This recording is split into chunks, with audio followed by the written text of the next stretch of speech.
Jumpa lagi dengan saya, Willy The Rooms. Tetap di The Sinners Channel.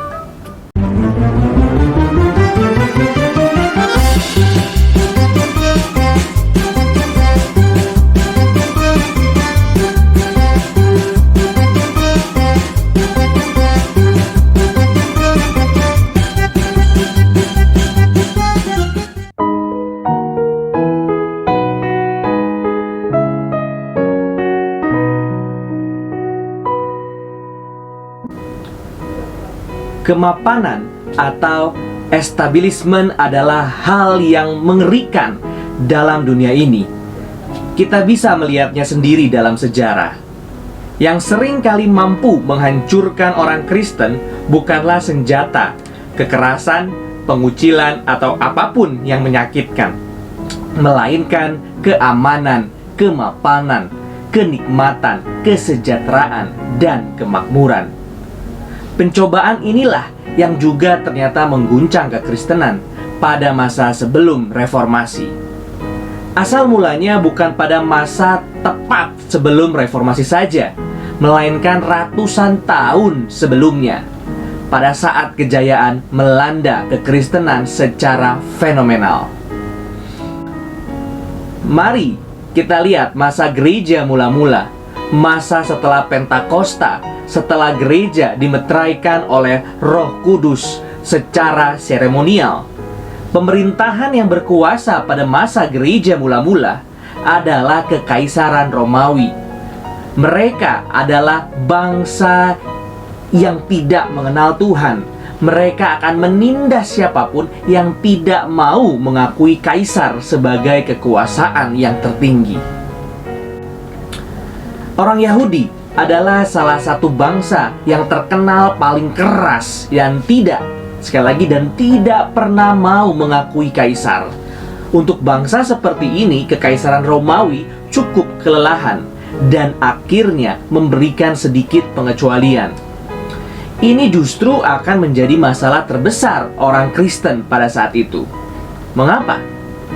Karena orang Kristen juga tidak mau mengakui kaisar. Bagi orang Kristen, raja yang paling berkuasa adalah Tuhan Yesus Kristus dan bukan kaisar. Kisah Para Rasul 17 ayat 7. Karena alasan ini jugalah Tuhan Yesus dituduh sebagai bersalah dan dikenakan hukuman salib. Yohanes 19 ayat 12. Apakah mungkin kaisar memberikan sebuah pengecualian lagi setelah bangsa Yahudi? Tidak. Memberikan toleransi sekali lagi akan sama saja dengan mengurangi otoritas kekaisaran, dan kemungkinan agama lain yang ingin menjadi seperti itu menjadi semakin banyak.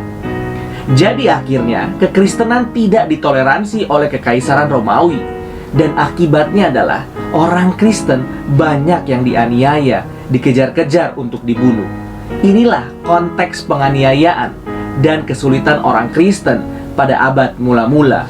Apalagi ketika kaisar yang bengis dan membenci kekristenan yang memerintah. Pada saat itu, orang Kristen banyak mengalami penganiayaan, sulit menyatakan iman secara publik, dan mungkin mati, dibunuh hanya karena menyatakan Yesus Kristus adalah Tuhan dan Juru Selamat. Tetapi, apakah keadaan seperti ini mematikan iman mereka? Apakah banyak di antara mereka menyangkal Tuhan Yesus supaya nyawa bisa selamat? Apakah jumlah mereka menyusut sampai akhirnya habis? Tidak. Hal demikian tidak pernah terjadi. Justru sebaliknya, mereka makin bertumbuh. Jumlah mereka dari hari ke hari semakin banyak, dan iman mereka kepada Kristus semakin kuat. Ini adalah fakta sejarah bahwa kekerasan dan paksaan tidak pernah bisa menghancurkan gereja Tuhan. Lantas, apa yang terjadi setelah itu? Penganiayaan di barat ternyata tidak berlangsung selama-lamanya. Pada suatu hari ada kaisar Romawi yang bertobat dan menjadi orang Kristen, yaitu Kaisar Konstantin. Konstantin akhirnya mendeklarasikan bahwa agama Kristen menjadi agama yang tidak lagi dilarang, bahkan menjadi suatu anjuran untuk dianut. Akhirnya, mayoritas orang berubah menjadi orang Kristen. Tiba-tiba saja dalam sekejap mata, penganiayaan atas orang Kristen lenyap. Mulai dari sinilah gereja mendapatkan kekuatan secara fisik dan institusional. Apakah yang terjadi setelah adanya keamanan dan kemapanan ini selama ratusan tahun? Apakah gereja makin berkembang dan melaksanakan seluruh tugasnya? Sayang sekali, ternyata tidak demikian. Baru 100 tahun lebih setelah hal itu terjadi, Eropa yang telah dominan dengan kekristenan malah masuk pada Dark Ages yang telah kita ketahui tidak memiliki perkembangan yang signifikan. Tidak berhenti sampai di sana saja, gereja juga justru akhirnya menjadi dominan dalam seluruh hal yang ada, bahkan membawahi pemerintahan negara. Gereja semakin kuat dengan struktur hierarkinya yang memungkinkan terjadinya banyak permainan politis di posisi hierarki teratas. Padahal, struktur seperti ini tidak pernah diajarkan oleh Alkitab. Apa yang terjadi selanjutnya? Apakah gereja menggunakan kekuatan yang dimiliki dengan baik dan mengarahkan orang kepada Tuhan? Tidak. Gereja malah menggunakan kekuasaannya untuk mengejar lebih banyak lagi harta, kuasa, nepotisme, dan membela kaum bangsawan. Gereja bahkan sempat menjual keselamatan demi uang. Hal terburuk terjadi pada zaman Martin Luther. Pada zaman Martin Luther hidup, Paus Leo X menjabat sebagai Paus. Leo X memiliki hasrat seni yang cukup tinggi. Dia menginginkan segalanya indah dan baik secara estetis. Oleh karena itu, dia berusaha membangun St. Peter's Cathedral yang begitu besar dan dipenuhi dengan benda-benda artistik yang mahal. Paus Leo X juga bahkan membayar Michelangelo yang terkenal pada saat itu untuk menggambar lukisan di langit-langit Sistine Chapel. Membangun gereja seperti ini memakan biaya yang sangat mahal dan akhirnya menguras kas gereja pada saat itu. Ketika uang gereja habis dan Leo X tidak dapat melanjutkan pembangunan gedung itu, apa yang dia lakukan? Ternyata dia memiliki seorang teman yang bernama Albert of Mainz. Nepotisme sedang terjadi di sini. Albert memiliki 2 keuskupan pada waktu itu, dan sekarang dia menginginkan yang ketiga. Hal ini adalah hal yang melawan gereja dan tidak boleh terjadi pada saat itu. Tidak ada orang yang boleh memegang 3 keuskupan sekaligus. Hanya ada satu jalan untuk mendapatkannya, yaitu jika ada perintah atau dispensasi langsung dari Paus. Disinilah terjadi bisnis antara kedua orang itu. Leo X dan Albert setuju untuk bekerja sama. Albert menjanjikan uang sebesar 10.000 dukats kepada Leo X jika ia diizinkan untuk memiliki keuskupannya yang ketiga. Ternyata Albert juga tidak memiliki uang tunai sebanyak itu. Kebanyakan dari hartanya adalah dalam bentuk tanah. Dia kebingungan dan mencari cara untuk mendapatkan uang itu. Lalu teringatlah dia dengan seorang biarawan di bawah keuskupannya yang bernama Johann Tetzel. Tetzel adalah orang yang memiliki jiwa wirausaha dan sangat berbakat dalam hal seperti ini. Dia mengeluarkan ide tentang penjualan indulgensia atau surat penghapusan dosa kepada rakyat biasa. Surat indulgensia sebenarnya pada awalnya diadakan ketika sedang ada konteks perang, seperti perang salib. Surat ini bertujuan untuk memotivasi rakyat untuk maju berperang dengan iming-iming bahwa mereka akan bebas dari dosa dan api purgatori jika mereka berperang untuk Katolik Roma. Banyak para bangsawan juga ingin mendapatkan surat indulgensia ini, tapi tanpa mengorbankan nyawa mereka dan anak-anak mereka. Jadi mereka membayar rakyat jelata untuk menggantikan posisi mereka. Yang menggantikan posisi mereka akan mendapatkan uang, sedangkan surat indulgensia akan jatuh ke tangan para bangsawan. Ini merupakan politik gereja yang sangat kotor. Tetapi tidak cukup kotor sampai surat itu berkembang dalam fungsi di zaman Luther. Bukan hanya untuk yang pergi berperang, tetapi sekarang surat itu bisa didapatkan oleh siapa saja yang memiliki uang untuk membelinya. Dalam kampanye yang dilakukan oleh Tetzel, khasiat indulgensia ditambahkan lagi, yaitu bisa mengampuni dosa yang terdahulu, sekarang, dan yang akan datang. Bukan hanya diri sendiri yang bisa ditolong dengan surat yang dibeli, tetapi bisa membelikan orang lain. Bukan hanya orang yang masih hidup yang bisa dibelikan, bahkan orang yang sudah mati pun bisa dibelikan surat indulgensia agar terbebas dari api purgatori. Jadi, sejak itu telah resmi bahwa pertobatan dan keselamatan bisa dibeli dengan uang. Orang yang mengatakan dirinya Kristen sudah bukan Kristen lagi. Keselamatan yang digenapi dalam Tuhan Yesus dengan pengorbanan darahnya yang suci telah berani mereka jual. Beginilah parahnya keadaan gereja pada saat itu. Kemerosotan demi kemerosotan melanda gereja sejak mencapai kemapanan dan perdamaian.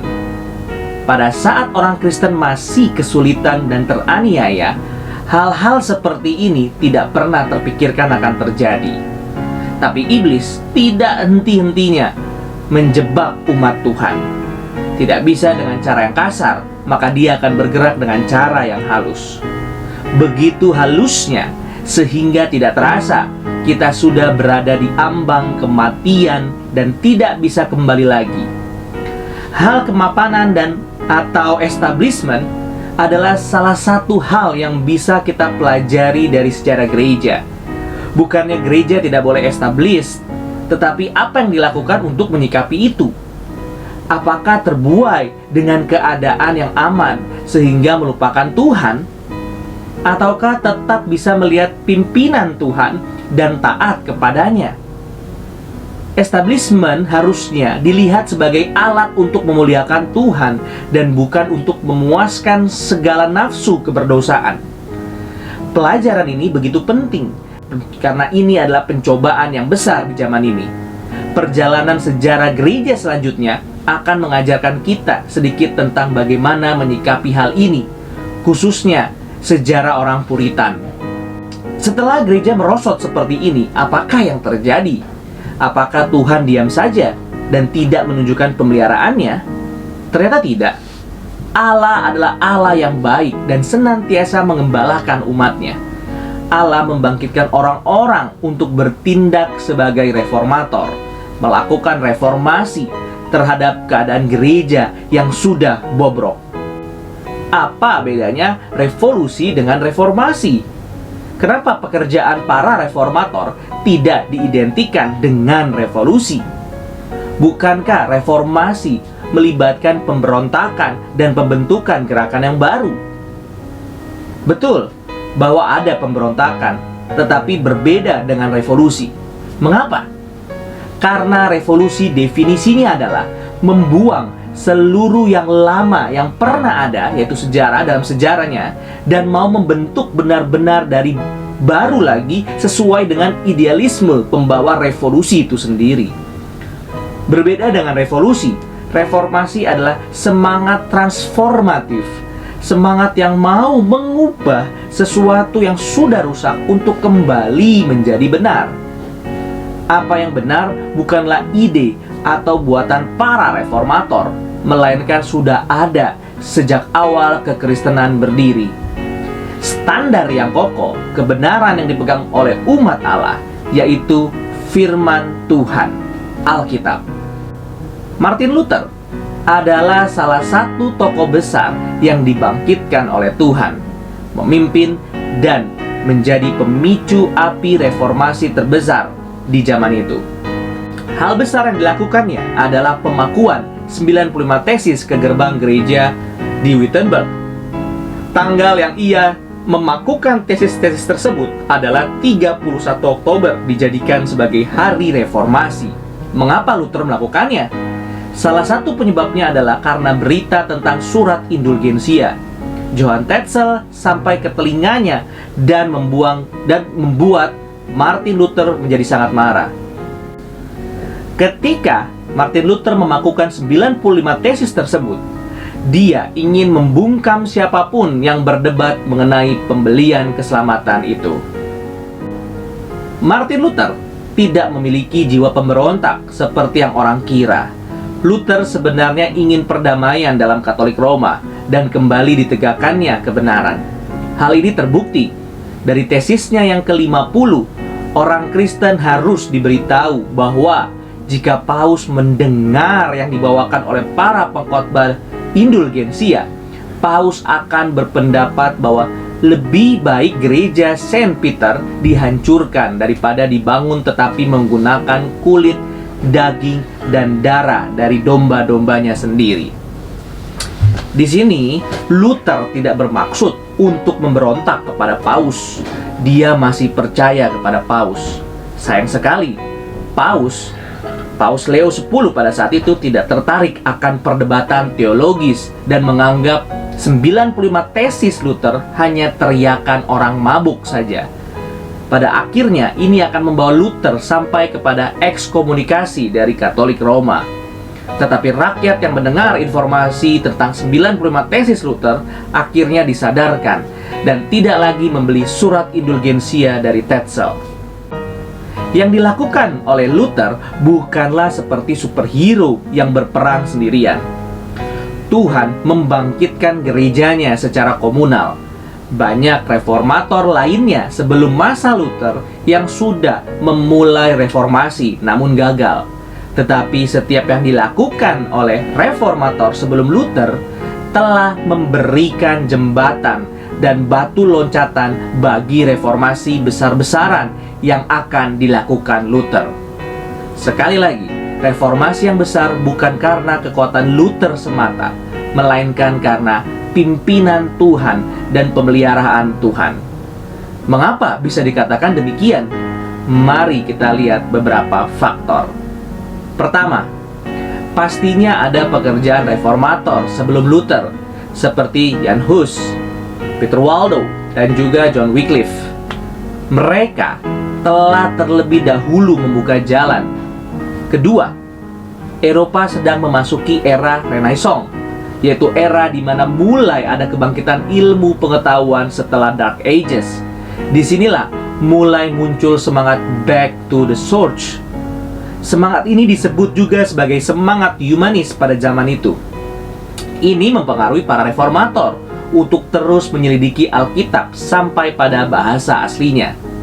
Yang ketiga, kematian Kopernikus yang ternyata merupakan kesalahan Katolik Roma. Hal ini menjadi pemicu bagi para ilmuwan saat itu hilang kepercayaan kepada gereja dan ingin memisahkan diri. Yang terakhir, penemuan paling besar pada saat itu yaitu penemuan mesin cetak oleh Johannes Gutenberg yang memungkinkan informasi penting termasuk 95 tesis Luther disebarluaskan secara cepat kepada rakyat banyak. Hal besar yang bermula dari tindakan Luther tersebut juga akhirnya memicu reformasi di berbagai tempat di Eropa. Jika kita bisa melihat apa yang tidak mungkin dilakukan oleh manusia, Tuhan mungkinkan jika sudah waktunya. Dan jika itu adalah kehendaknya, Tuhan menggerakkan sejarah dengan begitu berotoritas.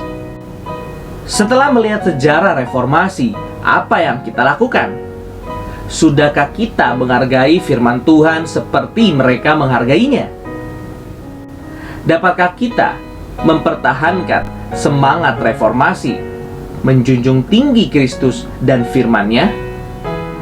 Salah satu slogan yang dihasilkan reformasi adalah Ecclesia Reformata, Semper Reformanda. Artinya, gereja harus selalu direformasi. Mengapa? Karena kita adalah orang berdosa yang mungkin tidak sadar dengan pergeseran-pergeseran kecil yang terjadi dalam gereja, seperti abad pertengahan, sampai akhirnya benar-benar rusak.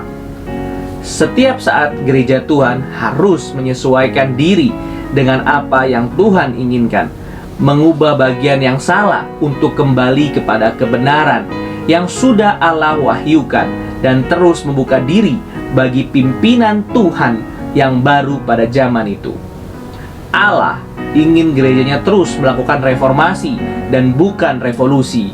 Mari kita melihat diri sendiri, apakah kita sedang reformasi atau revolusi. Terima kasih. Tuhan Yesus memberkati.